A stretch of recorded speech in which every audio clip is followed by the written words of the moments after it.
की George town university में आरक्षण पर दिए राहुल गांधी के बयान के बचाव में अब दिग्विजय सिंह उतर गए हैं। उन्होंने कहा कि कांग्रेस पार्टी आरक्षण के पक्ष में है, थी और रहेगी। साथ ही उन्होंने कहा कि आरक्षण पर अमित शाह आरएसएस का रुख बताएं। उन्होंने पीएम मोदी के विदेशों में दिए भाषण पर भी सवाल खड़े किए।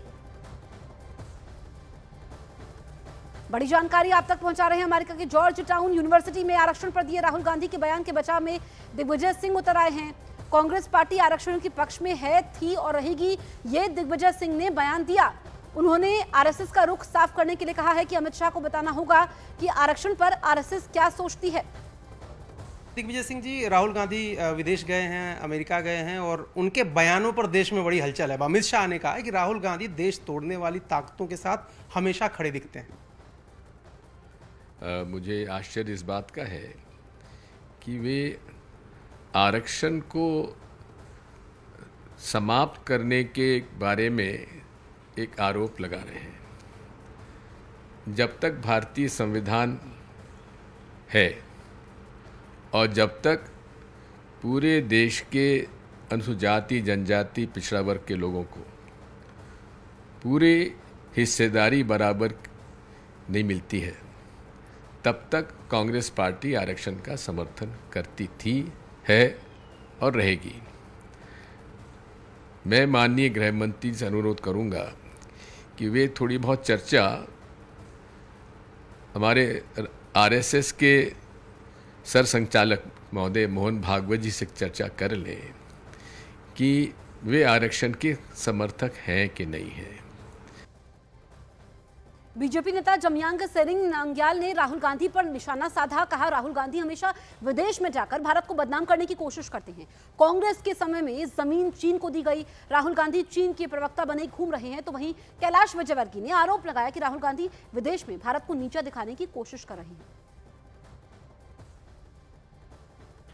आज देश में 2014 के बाद माननीय प्रधानमंत्री मोदी जी ने जो सरकार संभाले, इतने मजबूत सरकार आज 1 इंच जमीन जो है भारत देश से बाहर नहीं गया है और आगे भी नहीं जाएगा।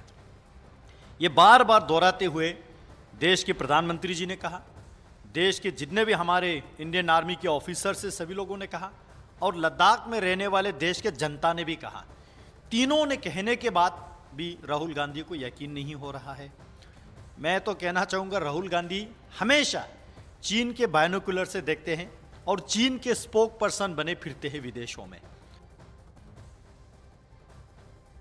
इस प्रकार भारत की प्रतिष्ठा को ठेस पहुंचाना, और सिख समाज बोले वहाँ पर पगड़ी नहीं पहन सकते। बताइए कौन पगड़ी नहीं पहनता, किसने रोका आज तक? आम व्यक्ति हेलमेट लगा सकता है, बाकी सिख समाज को हमारी सरकार ने हेलमेट नहीं लगाने का आदेश दिया कि वो अपने साफे में, बाकी हम सब हेलमेट लगाते हैं। वो सिख समाज के बारे में टिप्पणी करके आए, मूर्खतापूर्ण बयान है और हम इसकी कड़े शब्दों में निंदा करते हैं। तो जयमांग सेरिंग और कैलाश विजयवर्गीय को आपने सुना। उन्होंने राहुल गांधी पर हमला बोला कि विदेशों में जाकर के भारत को बदनाम करते हैं और यही राहुल गांधी की सोच को दर्शाता है।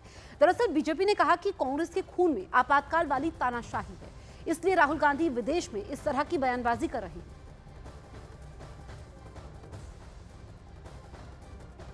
को ठेस पहुंचाना, ऊपर जमानत के ऊपर घूम रहे हो, ऐसी पार्टी जब बात करती है तो सिवाय हंसने के और कुछ नहीं होता। दूसरी बात क्या है, पूरे देश के अंदर चुनावों में अलग अलग पार्टियों की बैसाखियों के ऊपर चुनाव लड़ने के बाद कुल 99 का आंकड़ा इन्होंने लिया है और 99 के आंकड़े के ऊपर भी आज तो इतना अहंकार, इतना अभिमान हो चुका है कि राहुल गांधी जी बाहर बैठकर पूरे देश को बदनाम कर रहे हैं। तो याद रखिएगा, सांप सीढ़ी के खेल में जो 99 के ऊपर जो सांप है ना, वो यही अहंकार का सांप है जो आपको काटेगा और अगली बारी 5 से 7 के ऊपर आके खड़े हो जाएंगे आप। अरे इसके रक्त में जो है आपातकाल वाली तानाशाही भरी बैठी है। इसी कारण 1975 में, आज से 50 साल पहले, श्रीमती इंदिरा गांधी ने हजारों विरोधी दल के नेताओं को बिना किसी आरोप के जेल में ठूंस दिया था। मल्लिकार्जुन खड़गे श्रीमान राहुल गांधी के नेतृत्व में उसी तानाशाही की पुनरावृत्ति का ख्वाब देख रहे हैं और वही ख्वाबो ख्याल जो है उनकी जुबान पर आया है। राहुल गांधी के विदेश में दिए बयानों पर बीजेपी और कांग्रेस आमने सामने आ गए हैं। पंजाब कांग्रेस नेता राजकुमार वेरका ने कहा कि राहुल गांधी ने कुछ भी गलत नहीं कहा, उन्होंने सिर्फ सच बोला है। उधर दिनेश शर्मा ने कहा कि विदेश में जाकर राहुल गांधी भारत के बारे में जिस भाषा का प्रयोग कर रहे हैं उससे लग रहा है कि कोई विदेशी मानसिकता का व्यक्ति है। ਅੱਜ ਇਹ ਗੱਲ ਨੂੰ ਲੈ ਕੇ ਰਾਹੁਲ ਗਾਂਧੀ ਨੇ ਜੇ ਸੱਚ ਬੋਲਿਆ ਉਹਦੇ ਸੱਚ ਨੂੰ ਲੈ ਕੇ ਉਹਨੂੰ ਜਾਨੋਂ ਮਾਰਨ ਦੀਆਂ ਧਮਕੀਆਂ ਦੇਣੀਆਂ, ਇਹ ਬੀਜੇਪੀ ਦੀ ਔਕਾਤ ਸਾਹਮਣੇ ਆਈ ਹੈ। ਇਹ ਬੀਜੇਪੀ ਦਾ ਇਹ ਜਿਹੜਾ ਚਿਹਰਾ ਹੈ ਉਹ ਸਾਹਮਣੇ ਨਜ਼ਰ ਆਇਆ ਹੈ। ਅਸੀਂ ਮੰਗ ਕਰਦੇ ਹਾਂ ਕਿ ਇਹਨਾਂ ਲੀਡਰਾਂ ਦੇ ਖਿਲਾਫ ਫੌਰੀ ਤੌਰ ਦੇ ਉੱਪਰ FIR ਦਰਜ ਹੋਣੀ ਚਾਹੀਦੀ ਹੈ ਤੇ ਉਹਨਾਂ ਨੂੰ ਗ੍ਰਿਫਤਾਰ ਕਰਨਾ ਚਾਹੀਦਾ। राहुल जी का जो अंदर की भड़ास है, एक तरीका का जो उनका अवसाद है, वो विदेश में जाकर निकलता है। और मैं समझता हूं कि इनकी जो विदेशी पोषित मानसिकता का जो भाव इनके अंदर छुपा हुआ है, वो जब वो कभी ब्रिटेन जाते हैं तो वहां निकल पड़ता है, कभी चाइना चुप्पे चुप्पे जाते हैं तो वहां निकल जाता है, कभी अमेरिका जाकर भारत विरोधियों से मिलते हैं। ये खालिद उमर का उससे मिलने का क्या उचित है?